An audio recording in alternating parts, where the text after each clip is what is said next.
Welcome to back పూజా మందిరం.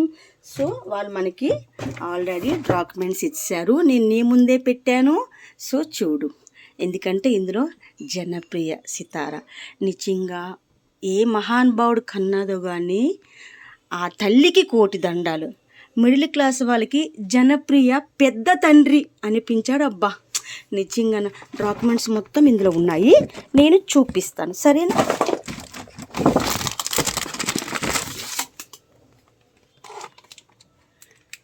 ఎందుకంటే భక్తి ఉనే చోట భగవంతుడు ఉన్నాదన్నది ఎంత నిజమో, పూజ గది ఉనే చోట సాయిబాబా ఉన్నారన్నది కూడా అంతే నిజం తండ్రి.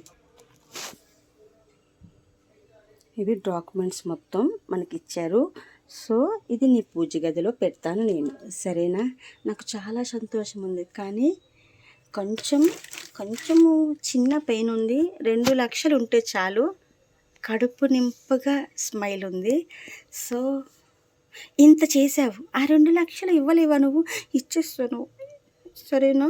ఎందుకంటే నేను 30,000 కట్టగల కెపాసిటీ ఉన్నా, మనల్ని నమ్మి జనప్రియ వాళ్ళు అంత లోన్ ఇచ్చారంటే థ్యాంక్ఫుల్. అసలు ఆ సారు కోటి లక్షలు వేల సార్లు పుట్టి మరణించి మళ్ళీ పుట్టి బ్రతికి లక్షల కోట్ల మందికి హెల్ప్ చేయాలమ్మా. వేల కోటి సార్లు ఉండాలి Janapriya owner. I love you sir, I love you so much sir.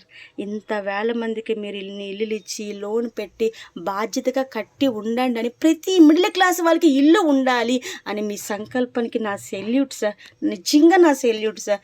మిమ్మల్ని చూడలేదు, హెడ్ ఆఫీస్కి వచ్చాను, మీ పిక్ చూపించారు, దండం పెట్టాను నేను. సో అంతకన్నా ఏమి ఇచ్చుకోలేని ఈ పేద రజని. సో నాకు ఏ బాధ్యతగా మీరు లోన్ ఇచ్చారో అదే బాధ్యతగా కట్టిస్తాను తండ్రి. Thank you Janapriya, all of you. Thank you మొత్తం టెక్నీషియన్స్. సో ఎంత రెస్పెక్ట్గా నన్ను రిసీవ్ చేసుకున్నారంటే అసలు నేను ఫిదా అయిపోయాను అంతే.